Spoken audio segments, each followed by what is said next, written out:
നമസ്കാരം. Articles part 2ലേക്ക് സ്വാഗതം. Part 1-ൽ നമ്മൾ ആർട്ടിക്കിൾസിൻ്റെ കുറച്ച് റൂൾസ് പ്രധാനമായിട്ടും കണ്ടു. അപ്പോൾ എന്താണ് കണ്ടത്? അതിൽ നമ്മൾ ഡെഫിനറ്റ് ആർട്ടിക്കിളും ഇൻഡെഫിനറ്റ് ആർട്ടിക്കിളും കണ്ടു. പക്ഷെ ഡെഫിനറ്റ് ആർട്ടിക്കിൾ എന്ന് പറയുന്ന ഏതൊക്കെ സാഹചര്യത്തിൽ ഉപയോഗിക്കാൻ പാടുണ്ട് എന്ന് നമ്മൾ കണ്ടു. ഇനി ഏതൊക്കെ സാഹചര്യത്തിലാണ് ഡെഫിനറ്റ് ആർട്ടിക്കിൾ ഉപയോഗിക്കാൻ പാടില്ലാത്തത് എന്നാണ് നമ്മൾ ഇന്ന് കാണാൻ പോകുന്നത്. ഓക്കെ, അപ്പോൾ ഫസ്റ്റ് കേസ് എന്താണെന്ന് വെച്ചാൽ, ഇപ്പോൾ ഒരു ഇൻസ്റ്റിറ്റ്യൂഷൻ്റെ പ്രൈമറി ഫങ്ഷൻ റെഫർ ചെയ്ത് അതിന് ഡിനോട്ട് ചെയ്യുകയാണെങ്കിൽ, okay, primary function of an institution denote ചെയ്യുകയാണെങ്കിൽ അവിടെ നമ്മൾ എന്ത് ചെയ്യാൻ പാടില്ല? ഈ ഡെഫിനറ്റ് ആർട്ടിക്കിൾ യൂസ് ചെയ്യാൻ പാടില്ല. Not used. എവിടേക്കാണ്? The priest walks to church. അപ്പോൾ ശ്രദ്ധിക്കുക, പ്രീസ്റ്റ്, ചർച്ച്. പ്രീസ്റ്റിൻ്റെ പ്രൈമറി ഫങ്ഷനാണ് ചർച്ചിലേക്ക് പോവുക. ചർച്ചിലെ പ്രൈമറി പേഴ്സൺ ആണ് പ്രീസ്റ്റ് എന്ന് പറയുന്നത്. പ്രീസ്റ്റ് ചർച്ചിലേക്കാണ് പോകുന്നത്. അപ്പോൾ പ്രീസ്റ്റ് വാക്സ് ടു ചർച്ച് എന്നേ പറയാൻ പാടുള്ളൂ. ചർച്ചിന് മുമ്പായിട്ട് നമ്മൾ യൂസ് ചെയ്യാൻ തെറ്റാണ്. അതാണ് primary function of an institution. അത് ശ്രദ്ധിച്ചാൽ മതി. Okay, the professor goes to college. Only college professor നമുക്കറിയാം. പ്രൊഫസർ എല്ലാ ദിവസവും കോളേജിലേക്ക് പോകുന്നത്, അല്ലെങ്കിൽ പ്രൊഫസറിൻ്റെ പ്രൈമറി ഫങ്ഷനാണ് കോളേജിലേക്ക് പോകാന്നുള്ളത്. അപ്പം ഒരു ഇൻസ്റ്റിറ്റ്യൂഷൻ്റെ പ്രൈമറി ഫങ്ഷനാണ് റെഫർ ചെയ്യുന്നതെങ്കിൽ എന്ത് വേണം? നമുക്ക് യൂസ് ചെയ്യാൻ പാടില്ല. He was ill and so he was admitted to hospital. നമ്മൾ അവിടെ കണ്ടില്ലേ? ഹി വാസ് ഇൽ ആണെന്ന് നമ്മൾ ഓൾറെഡി പറഞ്ഞിട്ടുണ്ട്. അങ്ങനത്തെ സാഹചര്യത്തിൽ അപ്പോൾ ഇല്ലായതുകൊണ്ട് ഇൽ പേഴ്സൺ എവിടേക്കാണ് പോകേണ്ടത്? പ്രൈമറി ഫങ്ഷൻ ഹോസ്പിറ്റലിലേക്ക്. അപ്പം and so he was admitted to hospital. Hospital ആവശ്യമില്ല. അപ്പോൾ നമ്മൾ ഇനി ഈ സെഷൻ അങ്ങോട്ട് മൊത്തം നമ്മളെന്താണ് ഈ നോട്ട് യൂസ്ഡ്, അല്ലേ, വെൻ ഡെഫിനറ്റ് ആർട്ടിക്കിൾ ഉപയോഗിക്കാൻ പാടില്ലാത്ത സിറ്റുവേഷൻസ് ആണ് ഇതിൽ കാണാൻ പോകുന്നത്. അതുപോലെ തന്നെ basic function of institutions denoted should be used. Basic function ആണ് ഇന്ന് റെഫർ എന്ന് ഡിനോട്ട് ചെയ്യുന്നുണ്ടെങ്കിൽ, ബേസിക് ആണെങ്കിൽ എന്ത് ചെയ്യണം? യൂസ് ചെയ്യണം. വളരെ ഇമ്പോർട്ടൻ്റ് ആണ്. അപ്പോൾ നമ്മൾ നേരത്തെ പറഞ്ഞ് പ്രൈമറി ഫങ്ഷൻ ആണെങ്കിൽ യൂസ് ചെയ്യരുത്. ഇപ്പോൾ ബേസിക് ഫങ്ഷൻ ആണ് എങ്ങനെ മനസ്സിലാക്കുക? The postman goes to the school once a day. അപ്പോൾ പോസ്റ്റ്മാൻ എന്ന് പറയുന്നത് പോസ്റ്റ് ഓഫീസിലേക്കാണെങ്കിൽ പ്രൈമറി ഫങ്ഷനാണ്. പക്ഷേ പോസ്റ്റ്മാൻ എന്താണ്? സ്കൂളിലേക്ക് പോകുന്നത് ഡെയിലി പോകുന്നതല്ല. പക്ഷേ ജോലിയുടെ ഭാഗമായിട്ട് ബേസിക് ഫങ്ഷനാണ്, പക്ഷേ പ്രൈമറി ഫങ്ഷൻ അല്ല. പോസ്റ്റ്മാൻ ഗോസ്, അതുകൊണ്ട് തന്നെ ദ സ്കൂൾ എന്ന് പറയണം. The postman goes to the school once a day. കാരണം കത്ത് കൊടുക്കാൻ എന്നുള്ള രീതിയിൽ ജോലി സംബന്ധമായിട്ട് മറ്റുള്ള സ്ഥലങ്ങളിൽ പോകുന്ന പോലെ തന്നെ സ്കൂളിലേക്കും പോകണം. അതാണ്. പക്ഷേ പ്രൈമറി ഫങ്ഷൻ അല്ല, ബേസിക് ഫങ്ഷനാണ്. He went to the hospital to visit a sick friend. അല്ലേ, ഒരു ഫ്രണ്ടാണ്, സിക്കായി കിടക്കുന്ന ഒരു ഫ്രണ്ടിനെ കാണാൻ വേണ്ടിയിട്ട് ഹി എന്ന് പറയുന്ന സബ്ജക്റ്റ് പോവാണ്. അപ്പോൾ എന്താണ് ടു ദ ഹോസ്പിറ്റൽ എന്ന്? കാരണം ഈ ഹി എന്ന് പറയുന്ന വ്യക്തി സിക്കല്ല.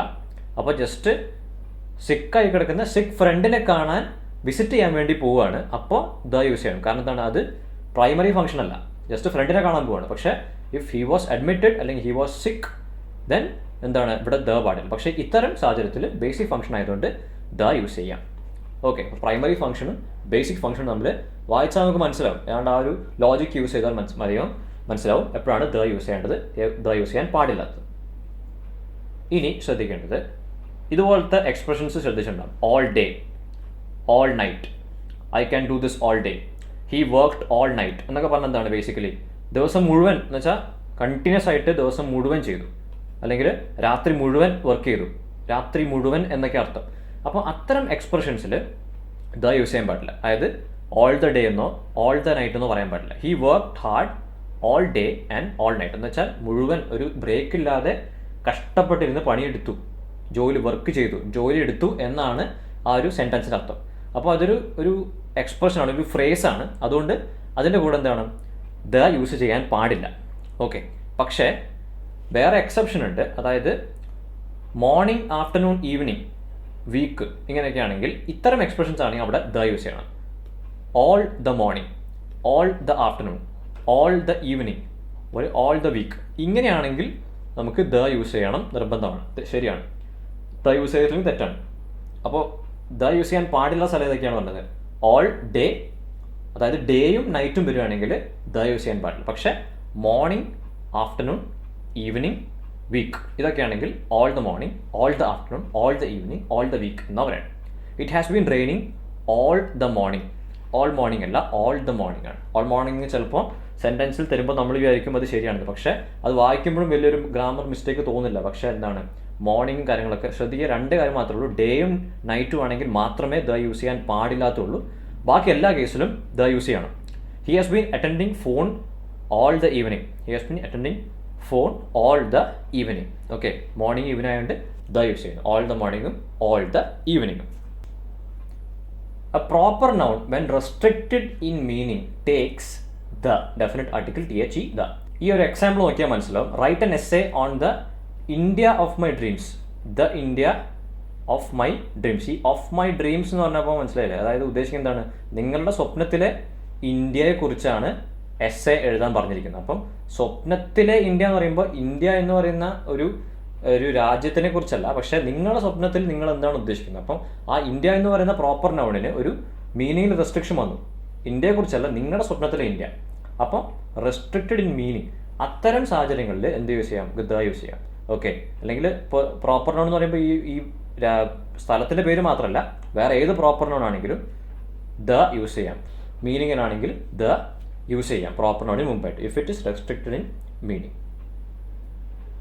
ഇനി കുറച്ച് ശ്രദ്ധിക്കേണ്ട കാര്യങ്ങളാണ്. നമ്മൾ ഇപ്പോൾ ഫസ്റ്റ് പാർട്ടിൽ ചില റൂൾസ് കണ്ടിരുന്നത്, എവിടേക്കാണ് ദ യൂസ് ചെയ്യേണ്ടത്. അതിൻ്റെ കൂടെ തന്നെ കുറച്ച് എക്സെപ്ഷൻ പറഞ്ഞിട്ടുണ്ടായിരുന്നു. അതായത് ഫോർ എക്സാമ്പിൾ ഇപ്പോൾ പറയുകയാണെങ്കിൽ നമ്മൾ മീൽസിനെ കുറിച്ച് ഫസ്റ്റ് പാർട്ടിൽ കണ്ടു അല്ലേ. അതായത് സ്പെഷ്യൽ മീൽസ് അല്ലെങ്കിൽ എന്തെങ്കിലും പെർട്ടിക്കുലർ മീൽസ് ആണെങ്കിൽ, മീലാണെങ്കിൽ അതിനെക്കുറിച്ച് അതിൻ്റെ മുമ്പായിട്ട് നമുക്ക് ദ യൂസ് ചെയ്യാം. പക്ഷേ സാധാരണ മീൽസ് ആണെങ്കിൽ ഇപ്പോൾ ലഞ്ച്, ഡിന്നർ, ബ്രേക്ക്ഫാസ്റ്റ് എന്നൊക്കെ പറയണം, അതിൻ്റെ കൂടെ ദ യൂസ് ചെയ്യാൻ പാടില്ല. ഓക്കെ, എന്താണ്, not used with names of metals. മെറ്റൽസിന് മുമ്പായിട്ട് യൂസ് ചെയ്യാൻ പാടില്ല. ദ ഗോൾഡ്, ദ സിൽവർ പാടില്ല. സ്പോർട്സ്, ഇപ്പോൾ ദ ക്രിക്കറ്റ്, ദ ഫുട്ബോൾ ഒന്നും പറയാൻ പാടില്ല. കളർ ആണെങ്കിൽ the blue, the black. Seasons ആണെങ്കിലും ലാംഗ്വേജസ് ആണെങ്കിലും ഡിസീസസ് ആണെങ്കിലും okay, the Malayalam, the English ഒന്നുമില്ല, മലയാളം ഇംഗ്ലീഷ്. അപ്പോൾ ബേസിക്കലി ഇതൊക്കെ ഓർത്ത് വെക്കുക. Metals, sports, colour, meal, seasons, languages, diseases, ഇതിൻ്റെയൊക്കെ മുമ്പായിട്ട് ഒരു കാരണവശാലും THE definite article the use ചെയ്യാൻ പാടില്ല. അതുപോലെ സിംഗിൾ മൗണ്ടൻ ആണെങ്കിൽ, നമ്മൾ ഫസ്റ്റ് പാർട്ടിൽ കണ്ടു mountain range of mountain range അല്ലെങ്കിൽ മൗണ്ടൻ റേഞ്ചസ് ആണെങ്കിൽ, മലനിരകളാണെങ്കിൽ അവിടെ ദ യൂസ് ചെയ്യണം. പക്ഷേ ഇവിടെ എന്താണ്, സിംഗിൾ മൗണ്ടൻ ആണ്. സിംഗിൾ മൗണ്ടൻ എന്ന് പറയുമ്പോൾ എവറസ്റ്റ് മാത്രമായിട്ട് പറയുമ്പോൾ എവറസ്റ്റ് എന്ന് പറയാൻ പാടില്ല. സിംഗിളായിട്ട് എവറസ്റ്റ് പറയുമ്പോൾ ദ യൂസ് ചെയ്യാൻ പാടില്ല. Not the Everest. Okay, Everest only. അതുപോലെ പൊന്മുടി എന്ന് പറയുന്ന ഒറ്റൊരു സിംഗിൾ മൗണ്ടൻ ആണ്, അതുകൊണ്ട് പൊന്മുടി എന്ന് മാത്രമേ പറയാൻ പാടുള്ളൂ, നോട്ട് ദ പൊന്മുടി. സോ അപ്പോൾ single mountain.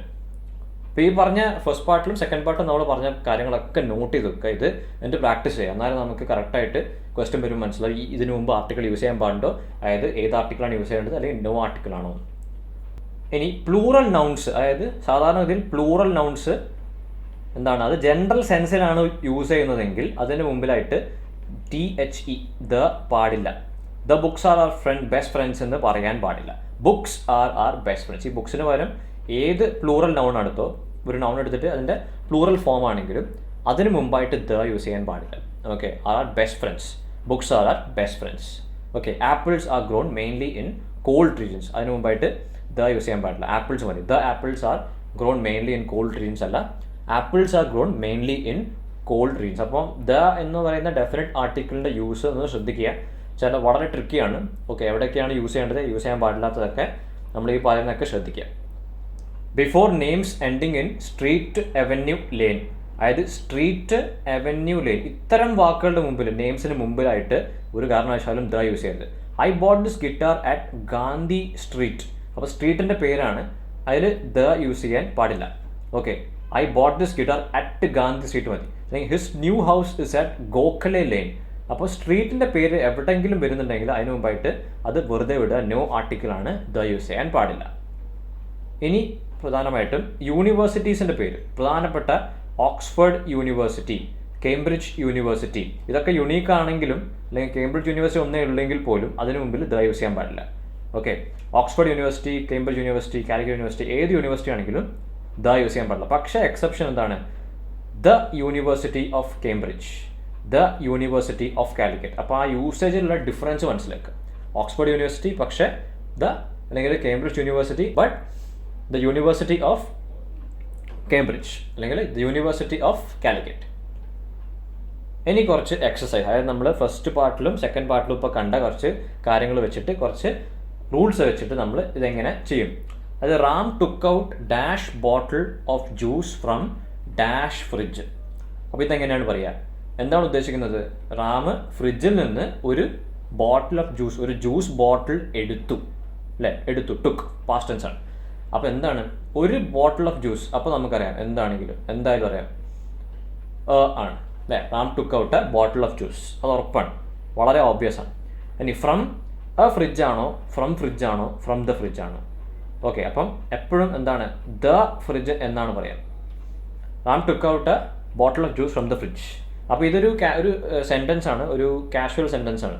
Basically Ram took out a bottle of juice from the fridge. അപ്പം അവിടെ ഫ്രിഡ്ജിനെ കുറിച്ച് പ്രീവിയസ്ലി ഒരു അറിവുണ്ട് അവിടെ, പറയുന്ന ആൾക്കാണെങ്കിലും കേൾക്കുന്ന ആൾക്കാണെങ്കിലും അവിടെ ഫ്രിഡ്ജ് ഓൾറെഡി അറിയുന്ന ഒരു കാര്യമാണ്. അപ്പോൾ ഫ്രിഡ്ജിൽ നിന്ന് ഒരു ബോട്ടിൽ ഓഫ് ജ്യൂസ് എടുത്തു. അപ്പോൾ Ram took out a bottle of juice from the fridge. Okay, from fridge അല്ല, ഫ്രം ദ ഫ്രിഡ്ജ് എന്നാണ് വരിക. He is such dash honest and forthright person. Okay, ഈ such dash honest and forthright person. അപ്പം നമ്മളെന്താ പറഞ്ഞത്, honest എന്നാണ് അല്ലേ, HONEST. അതിൻ്റെ സ്റ്റാർട്ടിങ് വരുന്നത് ഓ എന്നാണ് അതിൻ്റെ സൗണ്ട് വരുന്നത്. അപ്പം ഓ എന്ന് പറയുന്നത് എന്താണ്, വവൽ സൗണ്ടാണ്. അപ്പം കറക്റ്റായിട്ട് ആൻ എന്നാണ് വരിക അല്ലേ. ഈ such an honest and forthright person. Vowel sound ആണെങ്കിൽ ആൻ വരണം, കോൺസണന്റ് സൗണ്ട് ആണെങ്കിൽ എ വരണം. ഇത് നമ്മൾ ഫസ്റ്റ് പാർട്ടിൽ കണ്ടാണ്. My sister is studying in dash Calicut university. അപ്പോൾ നമ്മൾ പറഞ്ഞു യൂണിവേഴ്സിറ്റിയുടെ പേരിന് മുമ്പായിട്ട് ഒരു കാരണവശാലും ദ യൂസ് ചെയ്യാൻ പാടില്ല. My sister studying in Calicut university, no article. Okay, പക്ഷേ my sister studying in the university of Calicut എന്ന് പറയാം. Okay, he gave us dash umbrella because it was raining. അപ്പോൾ ഇവിടെ ബേസിക്കായിട്ട് നമ്മൾ പറയേണ്ടത് എന്താണെന്ന് വെച്ചാൽ കോണ്ടെക്സ്റ്റ് അന്വേഷിക്കുക, കോണ്ടെക്സ്റ്റ് എന്താണെന്ന് മനസ്സിലാക്കുക. അപ്പം ഇവിടെ ഒരു പാരഗ്രാഫിലാണ് ഈ സെൻറ്റൻസ് പറയുന്നത്, അല്ലെങ്കിൽ ഈ സെൻറ്റൻസ് പറയുന്നതിൻ്റെ കൂടെ തന്നെ നമുക്ക് അംബ്രല്ലയെക്കുറിച്ച് ഓൾറെഡി ഒരു സെൻറ്റൻസ് പറഞ്ഞിട്ടുണ്ട്, ഒരു സ്റ്റേറ്റ്മെൻറ്റ് പറഞ്ഞിട്ടുണ്ടെങ്കിൽ അംബ്രല്ലയെ കുറിച്ച് സ്റ്റേറ്റ്മെൻറ്റ് പറഞ്ഞിട്ടുണ്ട്. അപ്പം he had an umbrella with him, so he gave us the umbrella because it was raining എന്ന് പറയും. അപ്പോൾ അംബ്രല്ലയെ കുറിച്ച് നമുക്ക് അറിയുകയാണെങ്കിൽ ആ സ്പെസിഫിക് ആയിട്ടുള്ള ആ അംബ്രല്ലയെ കുറിച്ചാണ് പറയുന്നതെങ്കിൽ ദ യൂസ് ചെയ്യാം. പക്ഷേ ഒരു സിമ്പിൾ, ഈ സെൻറ്റൻസ് സിംഗിൾ ആയിട്ടുള്ള സെൻറ്റൻസ് ആണെങ്കിൽ, ഒരു സെപ്പറേറ്റ് ആയിട്ട് ഒരു സിംഗിൾ സെൻറ്റൻസ് ആണെങ്കിൽ he gave us an umbrella because it was raining എന്നാണ് ലോജിക്കൽ ആയിട്ട് നമ്മൾ പറയാം. രണ്ടിനും അർത്ഥ വ്യത്യാസം മനസ്സിലാക്കണം. ഓക്കെ, സിമ്പിളാണ്. He gave us an umbrella, ഒരു അംബ്രല്ല തന്നു, പക്ഷേ അവൻ്റെ കയ്യിലുള്ള അംബ്രല്ല അവൻ തന്നു മഴ പെയ്യുന്നുണ്ട് എന്നാണ് ദ ആണ് യൂസ് ചെയ്യുന്നതെങ്കിൽ. പക്ഷേ ഇവിടെ എന്താണ്, അങ്ങനത്തെ ഒരു മീനിങ് അല്ല. He gave us an umbrella എന്നാണ് പറയുക. ഓക്കെ, അംബ്രല്ല എന്ന് പറയുമ്പോൾ അത് വവൽ സൗണ്ടാണ്, അതുകൊണ്ട് ആൻ യൂസ് ചെയ്തിരിക്കുന്നു. ഇനി നമ്മൾ dash blue is my favourite colour. നമ്മൾ പറഞ്ഞു കളേഴ്സിന് മുമ്പിൽ ഒരു കാരണവശാലും ദ യൂസ് ചെയ്യാൻ പാടില്ല. അപ്പം നോ ആർട്ടിക്കിളാണ്, no article. Blue is my favourite colour, ഇത്രേ ഉള്ളൂ. അപ്പോൾ നമ്മൾ ആർട്ടിക്കിൾസിൻ്റെ സെക്കൻഡ് പാർട്ടും കഴിഞ്ഞു. ബേസിക്കലി ആർട്ടിക്കിൾസിനെ കുറിച്ച് നമ്മൾ ഒരു കൺസെപ്റ്റ് നമ്മൾ കണ്ടു അല്ലേ. അതുപോലെ തന്നെ ഏതൊക്കെ ആർട്ടിക്കിൾസ് ആണ് എവിടേക്കാണ് യൂസ് ചെയ്യേണ്ടത്, ഡെഫിനറ്റ് ആർട്ടിക്കിൾസ്, ഇൻഡെഫിനറ്റ് ആർട്ടിക്കിൾസ് അല്ലേ, അതൊക്കെ കണ്ടു. അതുപോലെ എപ്പോഴൊക്കെയാണ് ഡെഫിനറ്റ് ആർട്ടിക്കിൾ യൂസ് ചെയ്യേണ്ടത്, ചെയ്യാൻ പാടില്ലാത്തത്. ഓക്കെ, അപ്പോൾ ഇതോടെ നമ്മൾ ആർട്ടിക്കിൾസിൻ്റെ ഒരു ഭാഗം കഴിഞ്ഞിരിക്കുകയാണ്. ഇതിൻ്റെ ഒരുപാട് ക്വസ്റ്റ്യൻസ് വർക്കൗട്ട് ചെയ്യുക. ഓക്കെ, സ്പോട്ട് തിയറി പോലുള്ള ചോദ്യങ്ങൾ പ്രാക്ടീസ് ചെയ്യുക. ഇതിൻ്റെ വർക്ക്ഷീറ്റ് നമ്മൾ ഇടുന്നുണ്ട്. ഓക്കെ, അതിൻ്റെ പേരിൽ വേണമെങ്കിൽ നിങ്ങൾക്ക് ഡൗട്ട് ഉണ്ടെങ്കിൽ ഒരു ലൈവ് സെഷനൊക്കെ നമുക്ക് വെക്കാം, ഡൗട്ട് ക്ലിയറൻസ് ഒക്കെ വെക്കാവുന്നതാണ്. ഓക്കെ, അടുത്ത സെഷനിൽ നമുക്ക് പുതിയൊരു ടോപ്പിക് കാണാം. So by.